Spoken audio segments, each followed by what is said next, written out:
So I'm doing some outdoor interviews today, and I have a lighting setup in mind, but I fear that it could be too windy for it because it's basically just like a bunch of 5-in-1 reflectors. Like I've got sandbags and stuff, but it's pretty windy. So I think I'm gonna set it up and like see how it goes, and if it does, then I'll pivot and work it out. But the goal is to shoot these interviews with the 5-in-1 reflector setup. This Gorilla Beach cart I've been using has been a really good cart, super sturdy. It's really good when you're needing to carry a lot of sticks. I definitely recommend it to anybody who is looking to pick up something and you don't want to go get a big cart or a big expensive production cart, and it packs down really small in your car, and it's got pretty strong like wheels, so it's really great for like if you're needing to go on grass or just on terrain that's just not super sturdy. So highly recommend that cart. So this shoot was with my local council, and it was the final shoot day of a project that I started back in last September with them. We were just shooting some interviews with some community members, and we were doing it at this local park.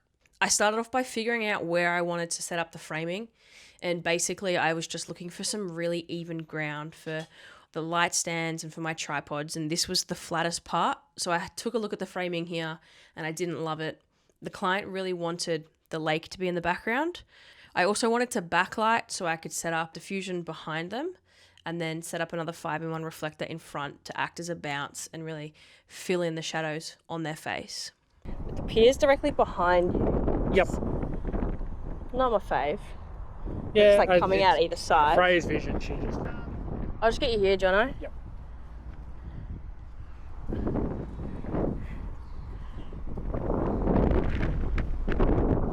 Fuck, it's so windy. You know what I think's the funniest part about this is that you can clearly hear how freaking windy it is, and yet I still try and do this 5-in-1 diffuser setup. All those videos I see on YouTube where they're kind of breaking down the setup on how to get like a beautifully lit interview frame outside, I just feel like they always work because they're in the perfect conditions, but there are often so many variables that come into play that like you don't really think about. Like, does the client want to face a certain way? Is it a certain time of day because that's the talent's availability? Is it horrifically windy like this shoot here? There's just so many variables that come into play, and so I tried to go with the big 5-in-1, but obviously it was just way too windy. We ended up using a smaller 5-in-1 just to act as a bit of diffusion. I also tried to set up a key light so I could just make the talent a bit brighter. Also maybe have a catch light in their eye because I always really like that in interviews, but again, it was just so windy that the light just was like rotating on the spigot as we were just standing there, and I was like, okay, this is not going to happen. So we ended up just going with the 5-in-1 reflector, and as you can see, Jonathan is absolutely fighting for his freaking life. So the setup I was rolling with for this set of interviews was A-cam was Sony FX3 with the 24mm G Master lens. I think it's like 1.8 or 1.4. And then my B-cam was the A7S3 with the 55mm at 1.8.